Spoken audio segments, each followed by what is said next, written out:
యేసయ్యా నా ప్రాణమా ఘనమైన స్తుతిగానమా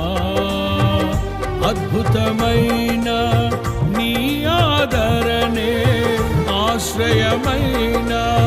నీ సంరక్షణయే నన్ను